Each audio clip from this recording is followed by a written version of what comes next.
आपने कभी सोचा है कि एक आईएएस अधिकारी बनने के बाद आपके पास जिले की बड़ी जिम्मेदारियां होती हैं? लेकिन सवाल है, आईएएस बनने के लिए आखिर करना क्या पड़ता है? 12वीं के बाद कौन सा कोर्स करें? ग्रेजुएशन जरूरी है या नहीं? यूपीएससी का एग्जाम कितने चरणों में होता है? और सबसे जरूरी, क्या एक सामान्य विद्यार्थी आईएएस बन सकता है? अगर आपके मन में भी आईएएस बनने का सपना है तो इस वीडियो को अंत तक जरूर देखिए, क्योंकि आज मैं आपको आईएएस बनने का पूरा रास्ता 5 आसान पॉइंट्स में समझाने वाला हूं। नमस्कार दोस्तों, अगर आपका सपना है कि एक दिन आप आईएएस ऑफिसर बनकर देश और समाज के लिए काम करें, तो ये वीडियो आपके लिए है। आईएएस यानी इंडियन एडमिनिस्ट्रेटिव सर्विस में चयन यूपीएससी सिविल सर्विसेज एग्जामिनेशन के माध्यम से होता है। और आईएएस बनने का रास्ता मुश्किल जरूर है, लेकिन सही स्ट्रैटेजी, लगातार मेहनत और धैर्य के साथ इसे हासिल किया जा सकता है। तो चलिए जानते हैं आईएएस बनने के 5 सबसे जरूरी स्टेप्स। आईएएस बनने के लिए सबसे पहले आपको ग्रेजुएशन की डिग्री चाहिए।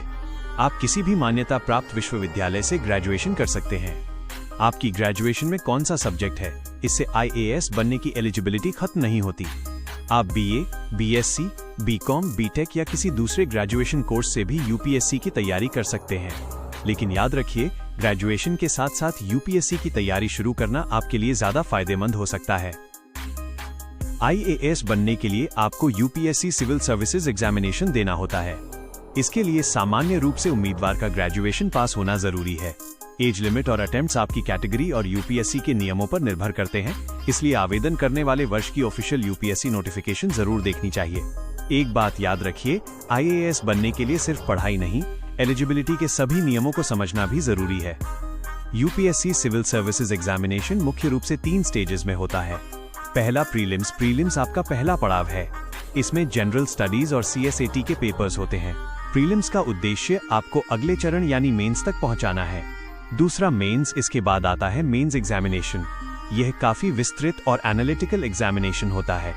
इसमें एसे, जनरल स्टडीज और ऑप्शनल सब्जेक्ट सहित कई पेपर्स होते हैं। यहाँ केवल जानकारी याद करना काफी नहीं होता, आपको ये भी दिखाना होता है कि आप किसी विषय को समझकर उसका एनालिसिस और स्ट्रक्चर्ड आंसर लिख सकते हैं। बहुत से विद्यार्थी यूपीएससी की तैयारी शुरू तो कर देते हैं, लेकिन कुछ महीनों बाद कंसिस्टेंसी टूट जाती है। कोई रोज 12 घंटे पढ़ता है और फिर 3 दिन कुछ नहीं पढ़ता। यह तरीका लंबे समय तक काम नहीं करता। इसके बजाय रोज एक रियलिस्टिक स्टडी रूटीन बनाइए। अगर आपको ये वीडियो यूजफुल लगा हो तो लाइक जरूर करें, और अगर आप आईएएस यूपीएससी की तैयारी कर रहे हैं तो चैनल को सब्सक्राइब कर लीजिए।